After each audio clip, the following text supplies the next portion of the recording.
Bonjour tout le monde, on va commencer avec un petit récap du métabolisme de lipides, les choses qu'on a déjà expliquées pendant le cours. On va les faire passer vite fait, après on discutera les nouvelles parties. Tout d'abord, commençons par l'introduction, on a commencé avec la définition des lipides. C'est quoi les lipides? Par définition, on les a dit qu'ils sont caractérisés par l'insolubilité dans l'eau et on a dit qu'on le trouve dans notre corps comme composant essentiel de structure et qu'il forme un réserve énergétique le plus important dans notre corps. Et on le trouve aussi dans les aliments sous différentes formes qu'on a déjà citées. Qu'est-ce qu'ils ont comme origine? On a dit qu'ils ont deux origines. Ils ont des origines endogènes et exogènes. Endogènes, ça veut dire qu'ils sont synthétisés par notre corps, sachant que toutes les cellules humaines sont capables, presque toutes les cellules humaines sont capables de synthétiser le cholestérol, par exemple. On peut les avoir dans des origines exogènes de l'alimentation, comme des graisses alimentaires, des graisses neutres, les phospholipides et le cholestérol. Qu'est-ce qu'ils ont comme rôle? On a commencé avec leur rôle, ou bien leur rôle comme un temps réserve énergétique. On a donné à titre d'exemple l'ATP, le glucose et le glucogène. On a dit que ce sont des molécules qui sont capables de donner de l'énergie, mais par exemple l'ATP, 75 grammes de l'ATP, elle est capable d'une autonomie de notre corps de 52 secondes seulement. Si on prend par exemple 7 kg de triglycérides dans notre corps, sont capables de nous donner une autonomie d'un mois. Donc ce sont les molécules énergétiques les plus importantes dans notre corps. Encore en même temps, ils jouent un rôle de structure, et on a donné à titre d'exemple leur structure dans les membranes cellulaires.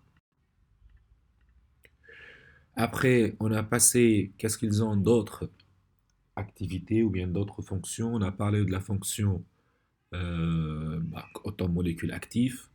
Ce sont des précurseurs d'hormones, comme le testostérone, l'estrogène, etc. Ce sont des médiateurs extracellulaires, ça veut dire qu'ils sont capables de faire passer les messages entre les cellules et en même temps, ce sont des messagers intracellulaires, ça veut dire une fois la cellule a reçu les messages, c'est grâce à ces molécules-là, elle sera capable de faire transporter ces messages-là à partir de membranes cytoplasmiques vers le noyau. Après, on a parlé vite fait des molécules ou bien les vitamines liposolubles, vitamines A, D, E et K, que ce sont des vitamines solubles seulement dans les acides gras. Transport, comme on a dit au début de ce chapitre, ces molécules-là sont incapables, ou bien sont insolubles dans l'eau, pardon, et donc ils ont besoin d'un transporteur dans le sang. Ces transporteurs sont les lipoprotéines. Donc ce sont des protéines qui sont capables de faire transporter les acides gras, comme les triglycérides, les cholestérols, les phospholipides, etc. Comme vous savez tous, le stockage de ces triglycérides peut avoir des grandes quantités, ce qui peut conduire à l'obésité. Un trouble de métabolisme ou un transport des lipides, qu'est-ce que peut avoir comme conséquence? Ça peut avoir des pathologies vraiment très graves et des conséquences assez connues comme l'athérosclérose. La classification des lipides, on a commencé par les lipides simples et les lipides complexes. Les lipides simples sont formés de carbone, hydrogène ou l'oxygène comme les glycérides, les sérides, les stérides, etc. Et les lipides complexes qui sont formés encore de C, H et O, mais en association avec d'autres molécules, bien d'autres groupes comme l'azote, phosphate ou le soufre. Là, on trouve par exemple les glycérophospholipides, les glycérols, les sphingosines, les sphingolipides, etc. Structure vite fait, ces acides gras, ça pouvait être monocarboxyliques, sont généralement un nombre pair d'atomes, ça veut dire on trouve entre 4 à 32 nombres d'atomes dans leur structure. Elles pouvaient être saturées ou non saturées. Saturées ou non saturées, ça veut dire elles possèdent ou elles ne possèdent pas les doubles liaisons dans la chaîne carbonée. Selon le nombre de paires d'atomes, comment on peut classifier ces lipides? On peut les classifier autant chaîne courte, lorsque le nombre d'atomes de carbone est inférieur à 10, moyen entre ces 12 et 16, et chaîne longue lorsque le nombre de carbone est supérieur à 16. Toutes ces molécules des lipides pouvaient être saturées ou insaturées. Les acides gras saturés, commençons tout d'abord, sont le plus répandus dans la nature. Dans la formule brute, on le trouve CnH2nO2, Cn entre parenthèses H2NO, sachant que N, c'est le nombre de carbone.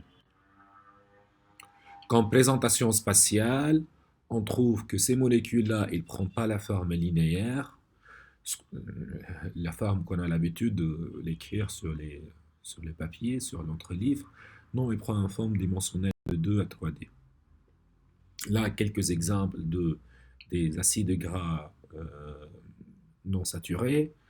On prend l'acide palmitique, par exemple, et l'acide stéarique. Les acides gras non saturés, insaturés, de notre partie, ça veut dire que ce sont des molécules, ou bien ce sont des acides gras qui possèdent au moins d'une double liaison dans la chaîne carbonée. On a parlé encore de forme cis et trans, et on a dit que c'est la conformation spatiale, la distribution spatiale de ces molécules de carbone. Là, on a donné, titre d'exemple, l'acide oléique.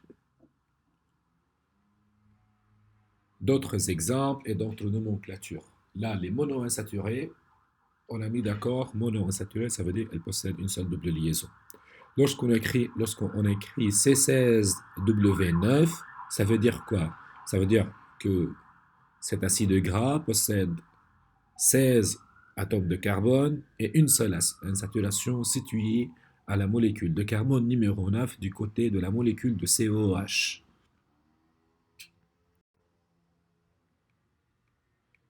Là, comme on a expliqué, C16-1 delta 9, ça veut dire 2.1, ça veut dire qu'il y a une seule double liaison située à la carbone numéro 9.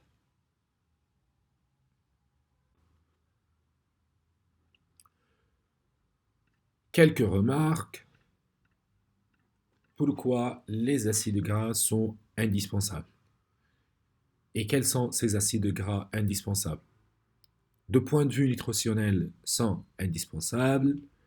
Il y en a parmi ces acides gras indispensables, ou essential fatty acids, qui ne sont pas ou bien notre corps n'est pas capable de les synthétiser.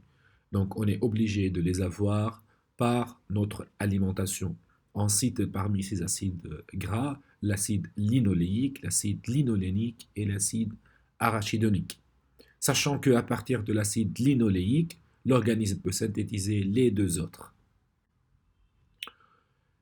La dernière chose que je veux la mentionner avant de commencer le nouveau chapitre, ou bien la nouvelle partie de ce chapitre-là, c'est que les acides gras peuvent être encore classifiés selon la classification que vous la connaissez, oméga 3, oméga 6 et oméga 9. Là, ce qu'on voulait mentionner, c'est que dans notre régime alimentaire, on doit équilibrer le maximum possible entre l'apport entre l'acide gras ou bien l'oméga 3 et l'oméga 6. On peut arriver à un rapport de 3 sur 1 de l'oméga 6, de l'oméga 3, ça veut dire on peut consommer 3 fois plus d'oméga 6 que l'oméga 3, mais malheureusement, comme on a dit dans le cours, c'est vraiment difficile d'avoir ce apport alimentaire, ce qui demande vraiment une attention dans notre régime alimentaire, comment on l'équilibre. Si on prend par exemple plusieurs aliments, les maïs, olives, etc., on trouve que c'est un rapport 50 à 2, 11 à 1, 29 à 1. Donc vous voyez, c'est vraiment difficile d'avoir un bon apport en acide linolénique. Pardon. Donc ici, je termine avec cette partie de récapitulatif et on se voit dans la deuxième partie. Merci beaucoup pour votre attention.